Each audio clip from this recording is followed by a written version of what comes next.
Hello and welcome back to Deus Machina Demonbane. This is the vast sea of blood, the centre of the illusory Heart Mother. Dominating this chamber, the titanic heart of gold, yet even its enormity is as nothing when compared to the entirety of the deity. The heart's thunderous beats churn the crimson sea, and below it float the legacy of gold and Kroshniak. They are the largest of the Anticross Deus Machina, save for the nameless one. But in this wide space, beneath the massive heart, they appear tiny. Standing atop Legacy of Gold, Augustus trembles in awe.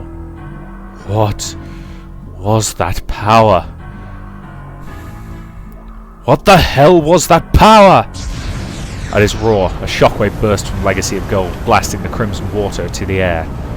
Deep in thought, Vespanius is unperturbed by the sudden rain of blood.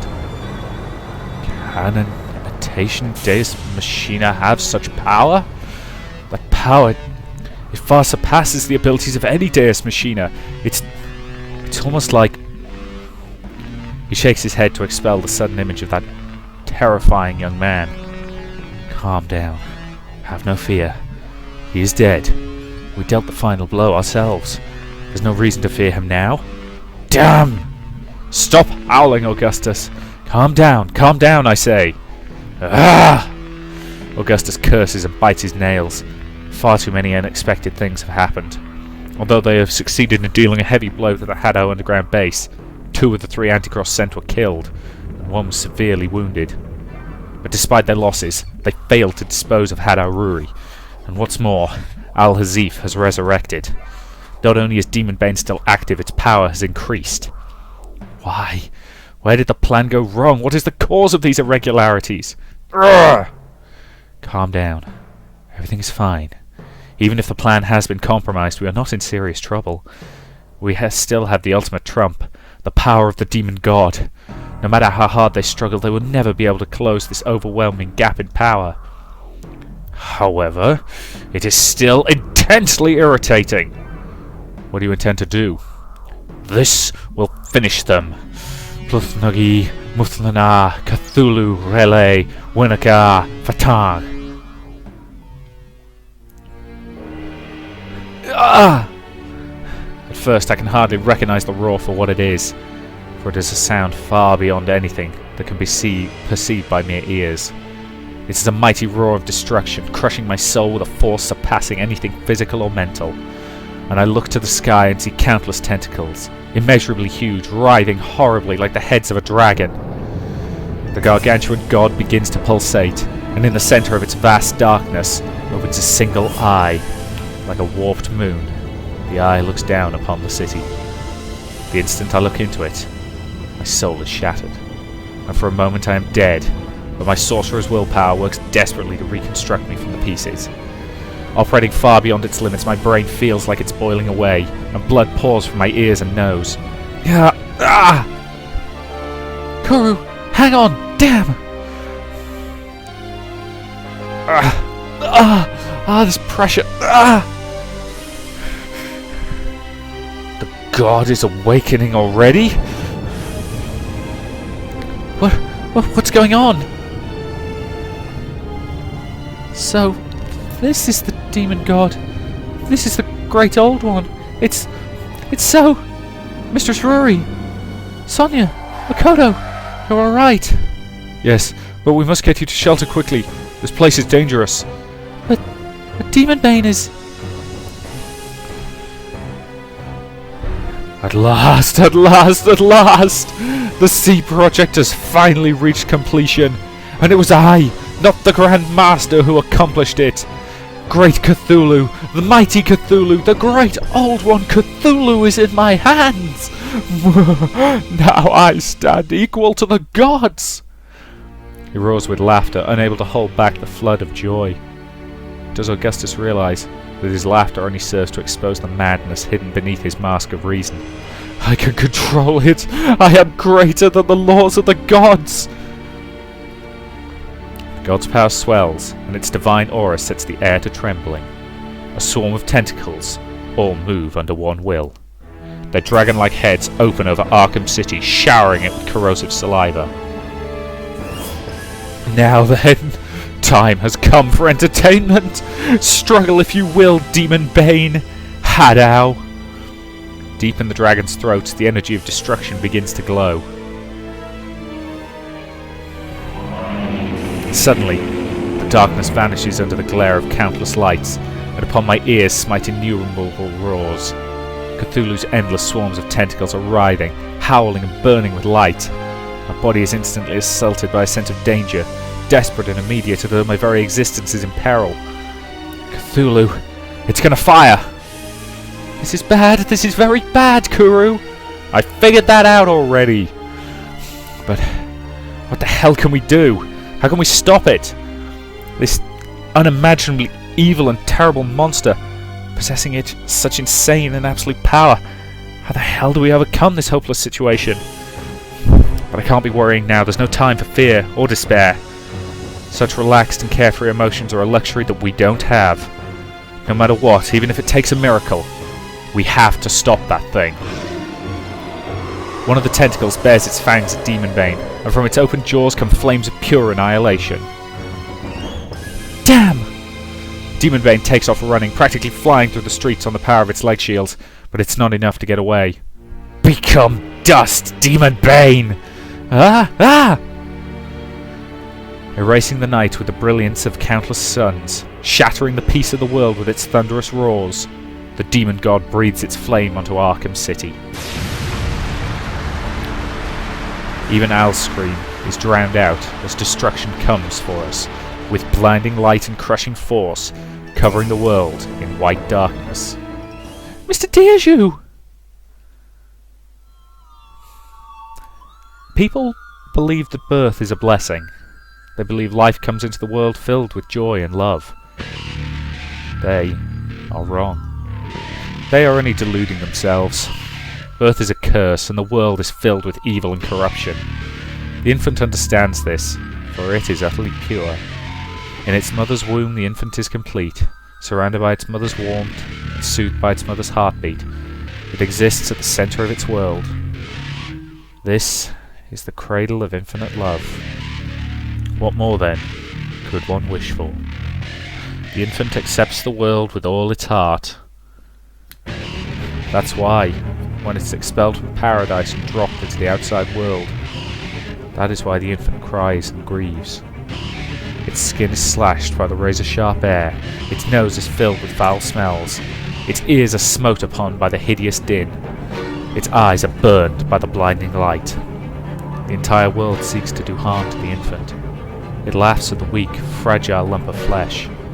The infant knows that the world is a loathsome place, and it laments its incomplete self. People do not know this. No, they have only forced it out of their memory. By forgetting, by deceiving themselves, they're able to live in this accursed world. What pitiful, loathsome creatures. Yet, even the ability to cry and grieve is a luxury. It is only because they do not know true despair that they have the energy for such nonsense. We who have faced true despair have not even the strength to lift our voices. We can only pour all that we have into simply being.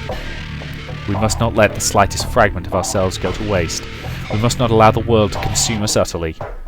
Despair becomes resignation. Resignation becomes boredom. Boredom becomes impatience. And impatience becomes hate. And hate becomes my sustenance. It fills the emptiness that was once carved out of me when I was born. If the world is filled with loathsomeness, then let my body, my soul, my very existence become a curse.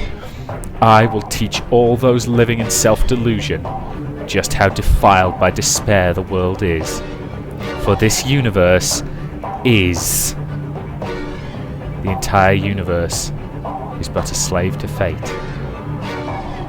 As always, I first learned the truth, amid a torrent of excruciating pain and pleasure, a flood of information that far surpasses the storage capacity of my brain. The records of time, the memories of the world, descriptions of fate. The knowledge of despair is forced upon me, and I curse the universe for once again giving me life. The wheel of fortune is out of control, for the evil that rides it has sent it spinning furiously down paths it was never meant to go. It spins ever towards a more critical moment, towards a more apocalyptic ending. And it has finally passed the point of no return. The shining trapezahedron. But for Deus Machina, the god-slaying blade, at last laid hands upon it. He was once a mere human. These strange eons have finally brought him to this pinnacle.